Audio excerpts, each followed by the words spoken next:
We're at the Indianapolis Motor Speedway where the Indy Racing Experience is giving two-seater rides, selling them actually. And my guest is one gentleman who just completed his ride. He has been in motorsports for the majority, if not all, of his life. He's a championship driver, he's a racetrack owner, a promoter, and I've had a father who was one of the all-time best, and I'm talking about Bobby Wente. And Bob, you took a ride in a two-seater on the Indianapolis Motor Speedway. What was it like? Well, right now I'm a little breathless because Marty Brabham just left nothing on the table when he did this ride, and it's more than I could ever imagine. It's not like watching television. Now, you were kind of born into motorsports. Did you play football? You're a stocky guy. Did you play football in high school or any other sport? No, believe it or not, I was about half this size when I was in high school, and so sports was not an option, and plus I had 1,500 kids in my graduating class and 4,500 in my high school. So I had to find another way to excel, and hanging around the races all my life and being friends with great drivers, Jimmy Carruthers, Danny Carruthers, Jerry McClung, all those guys, Lee Kunzman, they even gave me their old racing suits for when I started racing. And so then, I was driven by my passion to race cars. And when I turned 21, when you had to be 21 to get into the gasoline alley here, I got a gold badge, and I've had a badge ever since, and this is a place I always wanted to be. But you had a pretty good driving career. How long did you actually race? I raced for 10 years, and it feels very accomplished. We just talked about Robin Miller and his career, and when you think about that, you go out and you qualify 5th or 6th when you've got 70 cars there, or you end up running 9th or 10th in the main event, and there's 6 or 7 guys who ran the 500 that year that are in the race with you. You feel pretty accomplished. But after 10 years, I got as far as I thought I could go, and so I turned to promoting midget racing and motorsports, and eventually bought Tri-City Speedway in Granite City. And how did the promotion business go as a former driver? Well, the promotion business is a whole lot different. A lot of drivers think they can do it. It's kind of like people looking at race drivers think they can do it, but it's a whole different world of where you need to be, and you really have to take your racer hat off and put your thinking hat on, because it's not about racing anymore. It's about entertaining the fans and keeping them engaged. And at the end of the day, you fight the weather.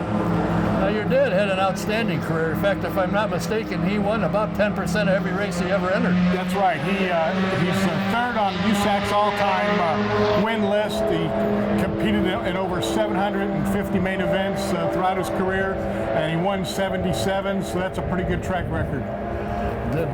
Did his driving ability rub off on you?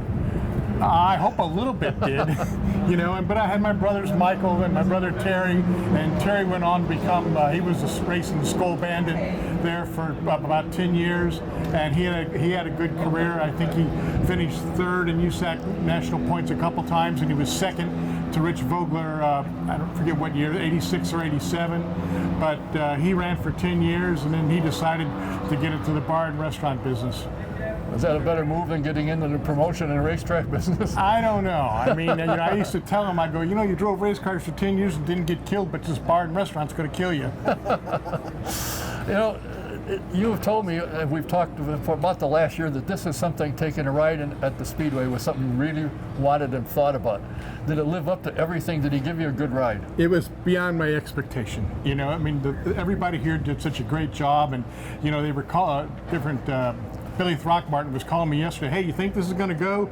I go, I'm a old promoter, and you run until you keep going until it won't quit. I go, but we're going to be okay. And we got up today, and we had a beautiful day for this, and no wind, and it's just a beautiful day, and it just turned out really well.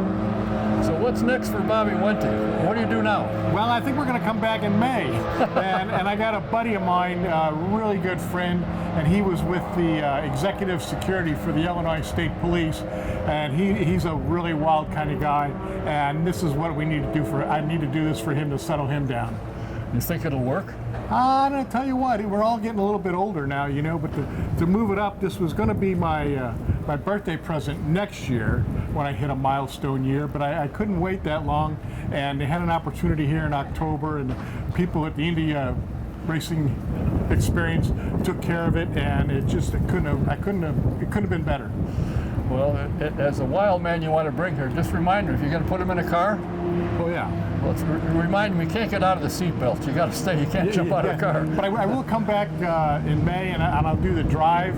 The drive was oversold this time, but I'm looking forward to coming back and doing that. And I'll tell you what, and for the price, there's nothing in the world that is more affordable. And I know this compares to maybe playing at the Masters, and it's going to cost you a whole lot more to play golf at the Masters than it is to come here for the Indy experience. Well, I know it's been a pleasure knowing you. I watched your dad for many years when I first started following short tracks, saw him run. It was fun to have you here and watch you get into the car and then almost jump out. Yeah. A big smile on your face. That was great. Yeah, I'll tell you what, it's great fun, and it's great to have good friends here to share this experience with me. Well, we look forward to seeing you in May. Until then, thanks for stopping by. Everybody have a good holiday, and we'll see you in May. That's Bobby Wente. We have another guest upcoming here in just a minute. If he can talk, he's still kind of nervous, but we'll see if he can talk. Until he comes in, thanks for watching. I have a guest today that most everybody knows. If you follow IndyCar, you've been seeing the updates as they're making their way to run full-time in the IndyCar series. He is a young man that's been involved in the sport for many, many years. He's a car owner with his wife of Top Gun Racing. I'm talking about Bill Throckmorton. And Bill, you own cars, you've been around cars, but you got to take a ride today at a pretty good speed. What was it like? Oh, it was a blast. It really was. Wasn't quite what I expected. The thrill was just going down the pit road. Pit road was quite an extreme ride. Getting out there, but it was neat, very neat. You could actually feel the car, and it's different because I raced for a long time, but it's different when somebody else is in control and you're sitting behind them. So, but as far as experience, it's pretty phenomenal. I would suggest anybody that can at least try to come out here and take a ride or drive one of the other cars. But yeah, it was pretty fantastic. Now, as I said, you've been around motorsports for a long time. You've had and owned and run sprint cars and midgets. You've driven them yourself. Now you have a pair of Indy cars, and you're working to get into next year's full-time IndyCar season. What's it like now as a car owner to see you have a crew? You got guys working on the car. What's it like as an owner to stand and watch all that? It's different. I mean, last year we jumped into it. You know, we're starting to learn the ropes, getting a little bit more comfortable with it. We've got some good people working for us. We just got the car back together yesterday. It's ready to go test. We're set up for, well, we actually want to run a couple tests this winter, and we're ready to go for that.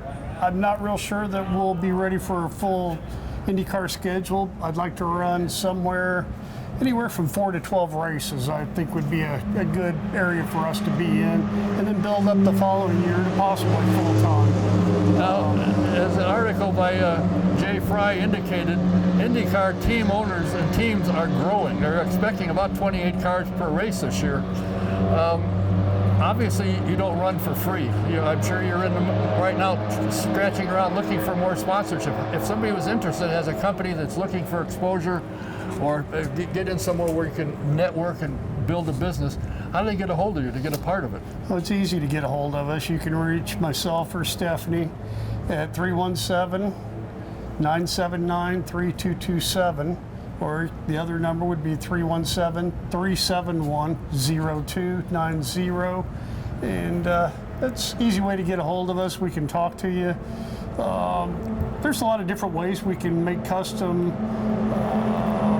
sponsorship or partnerships, because it doesn't make sense for a company to come on board with us unless we can do something for them, and we have to be able to motivate and bring in more sales for them to be able to help us. And we've got several different plans for activation, hospitality.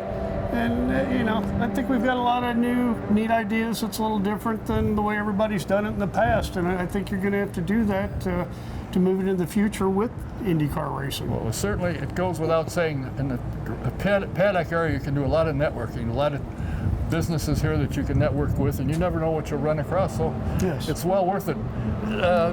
you're looking forward to 6 to 12 races next year. You have a driver currently signed, R.C. Enerson, who is a phenomenal driver, an outstanding young kid. I keep telling him he'd be an outstanding representative, spokesman for a sponsor. So, well, and he is. He's very well spoken. He's a good-looking kid, well-mannered. He's definitely a plus to a partner, a sponsor. He's a good all-American kid. Now, your lovely bride, who was here somewhere, has a brick program where you have bricks on the front of the car and you can put your name and buy one. Are they available? I think they're starting to become available very shortly. Yes, and that's where you need to speak with her, because she will gladly fill you in on that. And she has a game plan for that. And I think you probably ought to catch her in a few minutes, Don Kay. I'll try and catch her. Very pleased. Oh, I see. Well, you enjoyed your ride. It was something a little bit different. Oh, it was apparently. fun. It was a blast. It really was. And we wish you well next year and get the car ready to go. I know your engineer is standing by in case you need any help with anything. But thanks for stopping by. Glad you enjoyed your ride, and we'll talk to you again. Thank you. Bill Throckmorton, co-owner with his lovely bride, Stephanie, of Top Gun Racing. Till the next time, Don Kay saying thanks for watching. We'll see you again.